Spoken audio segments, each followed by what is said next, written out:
Mentally down වෙච්ච ඕනෙම කෙනෙක් ගොඩ දාන විදිහ මම ඔයාලට කියලා දෙන්නද?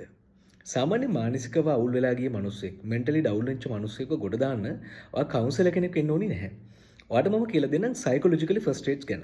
ඔයා දන්නවනේ ඕනි තරම් ෆස්ට් එய்ඩ් දෙකකින් තුවාලයක් වුණාට පස්සේ හදිසියක් වුණාට පස්සේ මනුස්සයට උදව් කරලා ස්පිරිතාලයකට අරන් යනකම් යාව බැලන්ස් කරගන්න සමහර විට යාව ගොඩ දාගන්න පුළුවන් මට්ටමේ ෆස්ට් එய்ඩ්ස් ඔයා දන්නවා ඇති. හැබැයි මම ඔයාලට කියලා දෙන්නේ මානසිකව වැටිච්ච මිනිසෙක් මානසිකව උදව් අවශ්‍ය ඕනිම මිනිසෙක්ව ගොඩ දාන්න පුළුවන් මට්ටමේ සයිකොලොජිකලි ෆස්ට් එய்ඩ්ස් ගැන. මේකේ පියවර 3ක් තියෙනවා. පළවෙනි පියවරේදී කරන්නේ ලොක් කියන කොටස.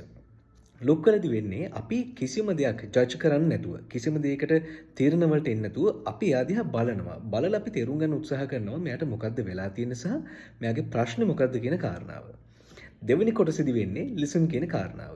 ලිසන් වලදී වෙන්නේ අපි අර ඉගෙන ගත්ත දේ, අපි බලපු දේ, එහෙම නැත්නම් අපි ඔබ්සර්ව් කරපු දේ මත අපි හොඳට එයාව අහගෙන ඉන්නවා. එයා කියන දේ මොකක් වුණත්, එයා කවුරු වුණත්, එයාගේ ප්‍රශ්නේ කොයිතරම් නරක එකක් වුණත්, හොඳ එකක් වුණත් අපි කරන්නේ මුකුත්ම ඔපිනියන්ස් දෙන්න නැතුව අහගෙන ඉන්න එක. තුන්වෙනි පියවර එහෙම නැත්නම් අවසාන වැදගත්ම පියවර තමයි ඔයාට මම කියන්න යන්නේ. මෙතනදී කරන්නේ ලින්ක් කියන කොටස. මෙයාට තියෙන ප්‍රශ්නේ පොඩි එදිනෙදා සාමාන්‍ය ප්‍රශ්නයක් කියලා තේරෙනවා නම් ඔයාට පුළුවන් ගැළපෙන උත්තරයක් දෙන්න වැඩිහිටියෙක් හෝ යාළුවෙක් විදිහට.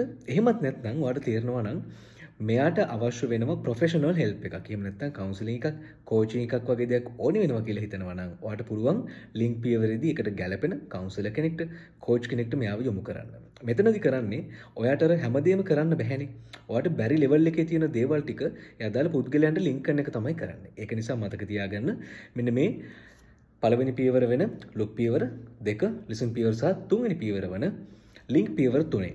මේ සයිකොලොජිකලි ෆස්ට් එய்ඩ්ස් වලින් ඔයාලට පුළුවන්කම තියෙනවා ඕනිම මට්ටමක ඉන්න මිනිසෙක්ව මානසිකව ප්‍රතිකාර අවශ්‍ය මිනිසෙක්ද එහෙම නැත්නම් යට උදව් ඕනි මිනිසෙක්ද කියලා බලලා අදාළ තැන් වලට යොමු කරන සහ ඒගොල්ලන්ට උදව් කරන්න. මෙන්න මේක මතක තියාගන්න. මොකද මෙතනින් එහාට ඔයාට ජීවිතේ කිසිම තැනකදී කාටවත් උදව් කරන්න බැරි වෙන්නේ නැහැ.